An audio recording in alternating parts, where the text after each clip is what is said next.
What happens when two of music's biggest personalities clash on live television, and one of them decides they've had enough?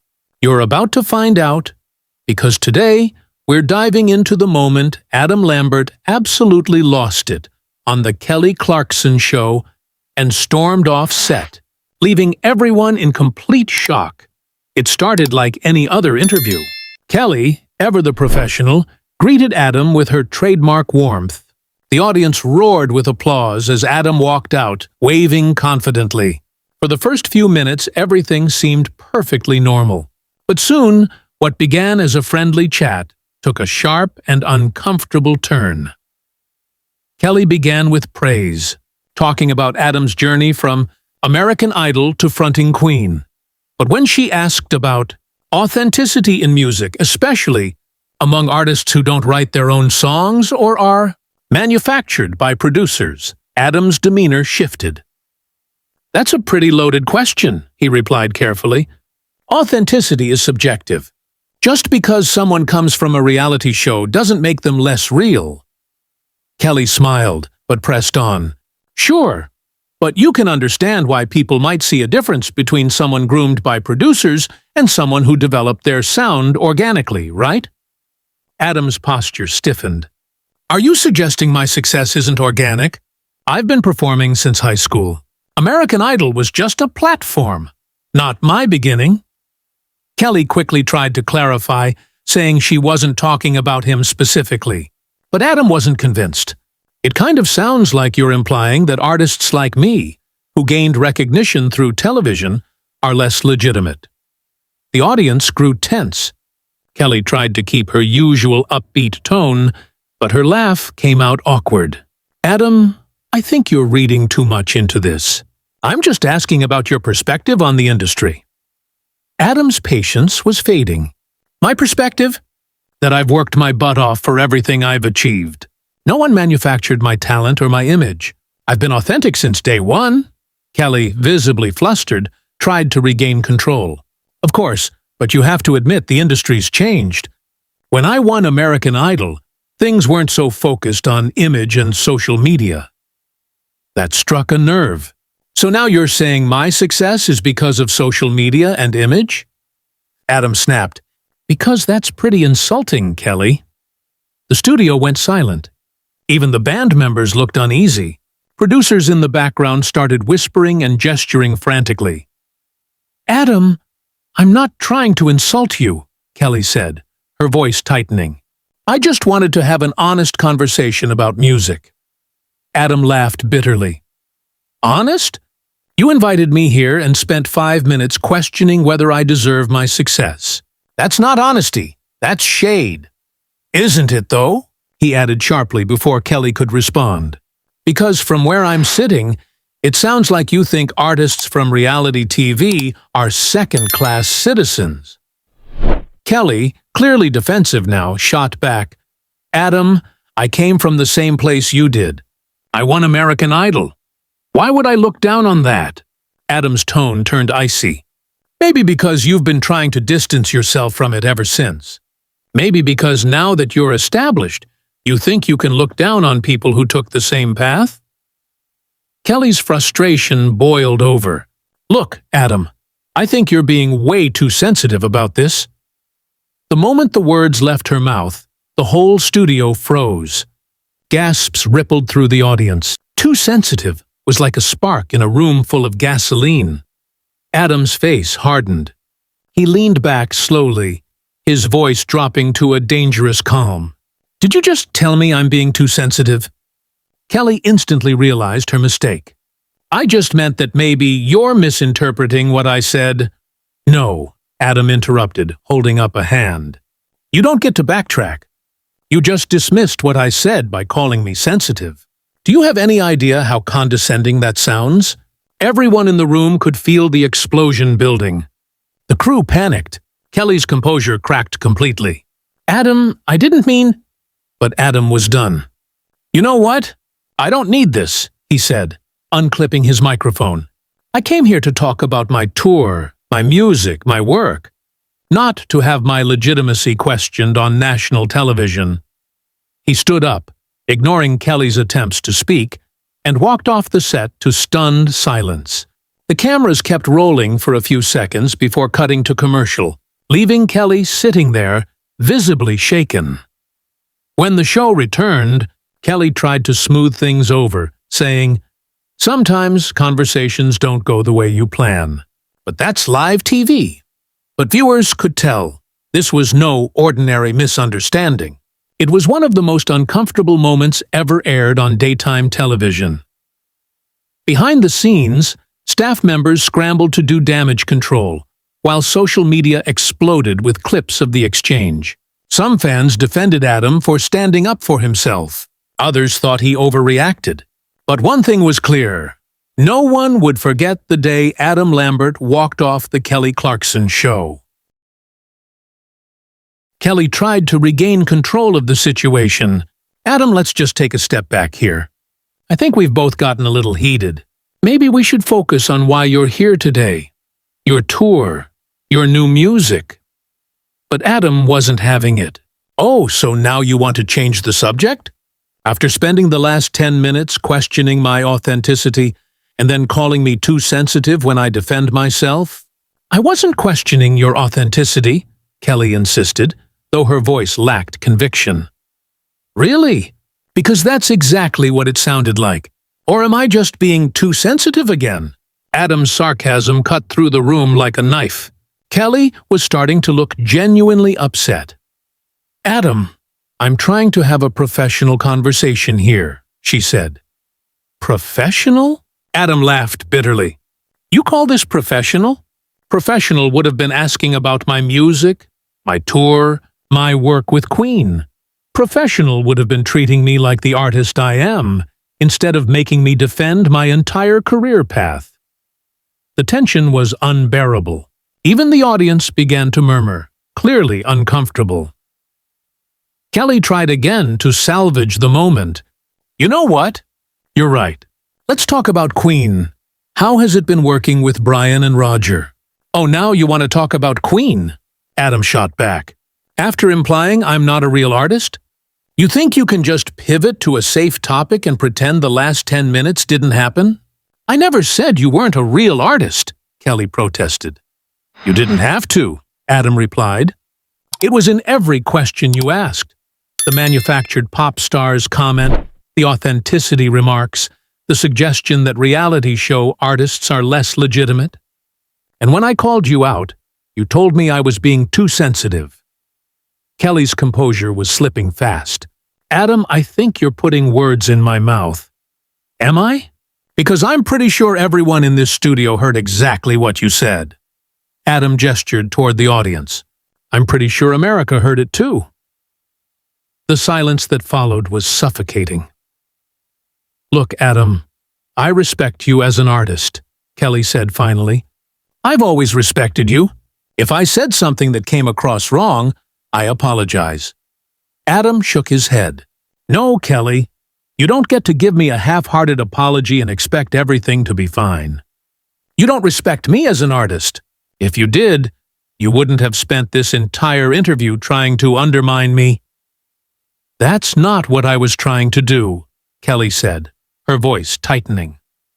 "Then what were you trying to do?" Adam challenged. "Because from where I'm sitting, it feels like you brought me here just to tear me down in front of your audience." "That's ridiculous, Adam. Why would I do that?" Kelly's voice was high and defensive now. "I don't know, Kelly. You tell me. Maybe because you think it makes you look better. Maybe because you want to distance yourself from other American Idol winners. Maybe because you think putting me down somehow elevates you." The accusation hung in the air like a heavy fog. Kelly's face went pale. "That's completely unfair."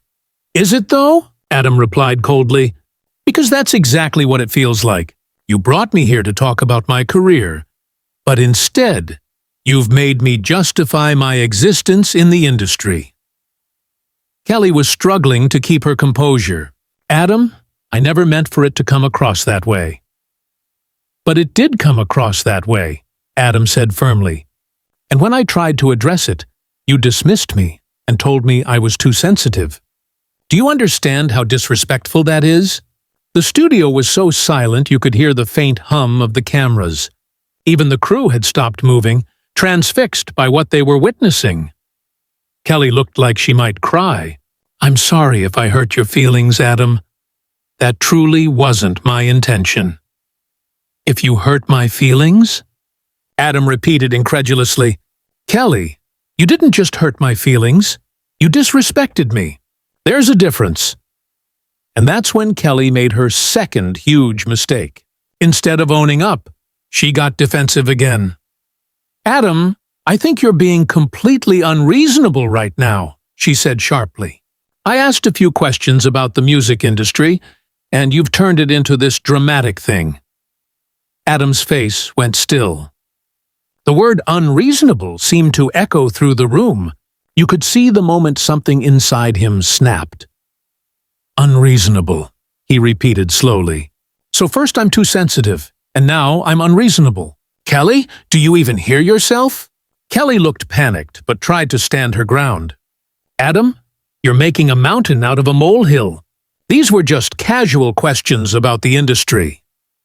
"Casual questions?" Adam's voice rose. "You basically called my career manufactured, implied I'm not authentic, and when I defended myself, you called me too sensitive and unreasonable. In what universe is any of that casual?" The audience was frozen, captivated by the spectacle unfolding live before them. Kelly's patience snapped. "You know what, Adam? Maybe you are being unreasonable. I've apologized. I've explained myself, and you just keep attacking me." "Attacking you?" Adam laughed harshly. "I'm defending myself from your attacks. There's a difference, though clearly you don't understand it." "My attacks?" Kelly shot back. "I asked you some questions about the music industry. That's literally my job as a talk show host." "Your job," Adam said, his voice icy, "is to make your guests feel welcome, not ambush them with loaded questions to make them look bad." "I didn't ambush you," Kelly said, her voice trembling. "You're the one who turned this into a confrontation." "I turned it into a confrontation?" Adam demanded. "Kelly, you started this by questioning whether artists from reality shows are authentic. You brought up manufactured pop stars while interviewing me. What did you expect?" "I expected you to have a mature, professional conversation about it," Kelly said, her tone dripping with condescension. That was it. Adam had reached his limit. He stood up so suddenly that his chair scraped loudly across the studio floor. The audience gasped. "Mature and professional," he repeated, his voice echoing. "Now you want to talk about being mature and professional? That would have been asking me about my work, my music, my experiences, not tearing me down on national television." Kelly stayed seated, visibly shaking. "Adam, please sit down. Let's finish the interview properly." "Finish this interview?" Adam let out a bitter laugh. "Kelly, this interview was over the moment you decided to disrespect me. I'm not going to sit here and let you continue." "Belittle me for your audience's entertainment," Adam said sharply. "I'm not belittling you," Kelly protested weakly. "Aren't you?" He shot back. "You've questioned my authenticity, dismissed my concerns as being too sensitive, called me unreasonable, and now you're talking to me like I'm a child who needs to sit down and behave. How is that not belittling?" The production team was in full panic mode now. You could see them frantically gesturing from the sidelines, probably trying to decide whether to cut to commercial or just let this unfold. Kelly made one last desperate attempt to regain control. "Adam, you're a guest on my show. The least you could do is show some respect." And that was the final nail in the coffin. Adam's expression went cold, his voice dropping to an icy calm. "Respect? You want to talk about respect, Kelly? Respect is a two-way street. You can't disrespect someone for 20 minutes and then demand they respect you in return." "I haven't disrespected you," Kelly said, though even she didn't sound convinced anymore. "Haven't you?" Adam countered. "Let's recap, shall we?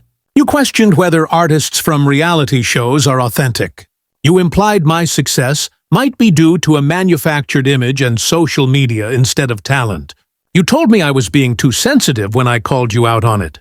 You called me unreasonable for continuing to defend myself. And now, you're demanding that I show you respect while showing me none. Does that about sum it up? Kelly looked genuinely distressed now. Adam, please, can we just start over? Start over? Adam shook his head. Kelly, there's no starting over from this. You've shown me exactly who you are and how you really feel about artists like me. I'm not going to sit here and pretend this didn't happen just to make you feel better. The studio was so quiet, you could hear people breathing. This was uncharted territory for daytime television. Guests didn't do this, didn't call out their hosts, didn't refuse to continue, didn't stand up and prepare to walk out. Kelly was desperate. Adam, think about what you're doing. This is live television. I know exactly what I'm doing, Adam replied firmly. I'm standing up for myself. Something you clearly didn't expect me to do. And yes, I know this is live television. That means America gets to see exactly how you treat your guests when you think you can get away with it. That's not fair, Kelly said, tears forming in her eyes. Fair, Adam repeated. You want to talk about fair? Was it fair when you brought me on your show just to question my legitimacy as an artist? Was it fair when you dismissed my concerns as being too sensitive? Was it fair when you called me unreasonable for defending myself? Kelly didn't have an answer. She just sat there, looking defeated, while Adam towered over her, his face a mask of controlled fury. I thought so, Adam said quietly. You know what, Kelly? I've had enough. I came here to promote my tour and talk about my music, not to be psychoanalyzed and torn down by someone who should understand better than anyone what this industry is like. He began removing his microphone, and that's when the reality of the situation hit everyone. The sound of Adam unclipping the mic was deafening in the silent studio. It was such a small action, but it spoke volumes. This wasn't just a bad interview. This was a complete breakdown of professional courtesy on live television. Everyone knew they were witnessing something that would be talked about for years. Kelly watched in horror as Adam carefully placed the microphone on the arm of his chair. Adam, please don't do this, she pleaded, her voice barely above a whisper. Adam looked down at her, his expression softening slightly for just a moment before he shook his head. Kelly, you did this, not me. You created this situation with your questions, your implications, and your lack of respect. I'm just refusing to sit here and take it anymore. But if you leave now, it's going to look terrible for both of us, Kelly said desperately. No, Kelly, Adam replied. It's going to look terrible for you. I'm the one who was attacked here. I'm the one who was disrespected and dismissed. All I'm doing is refusing to be your punching bag any longer. The audience was completely transfixed. Some people were holding up their phones, recording this unprecedented moment in daytime television. Others just sat there, mouths open, unable to believe what they were seeing. Kelly made one final plea. Adam, I'm begging you. Please sit back down. Let me make this right. Adam paused, considering it for a moment, but then shook his head more firmly. You had 20 minutes to make this right, Kelly. Instead, you made it worse. Every time I tried to address your comments, you escalated things. You called me sensitive. You called me unreasonable. And then you demanded that I respect you while showing me none in return. I made mistakes, Kelly admitted, tears now streaming down her face. I'm human, Adam. Can't you give me a chance to fix this? The time to fix this was before you decided to question my authenticity on live television, Adam said. The time to fix this was before you dismissed my legitimate concerns. The time to fix this was before you made me defend my entire career to your audience. The production team was in chaos, running in the background, probably debating whether to cut to commercial or end the show early. Adam straightened his jacket. and looked directly into the camera. When he spoke, his voice was calm, controlled, but laced with steel. To everyone watching at home, I want you to know I came here today excited to talk about my music and my tours. I didn't come here to have my career questioned or to be made to feel like I don't deserve my success. Kelly was sobbing now, completely overwhelmed by the mess that had unfolded. "Adam, please don't do this to me." Adam turned back to her, his expression almost pitying. "Kelly, I'm not doing anything to you. This is the consequence of your own actions. You chose to go down this path with your questions. You chose to dismiss my concerns. You chose to escalate instead of de-escalate.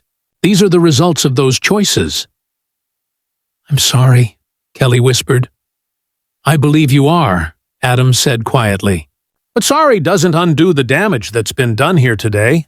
Sorry doesn't take back the implications you made about my career and authenticity. Sorry doesn't erase the fact that you told a successful artist he was being too sensitive for defending himself." With that, Adam turned and began walking toward the exit, leaving behind a stunned audience and a broken host. Scene 1.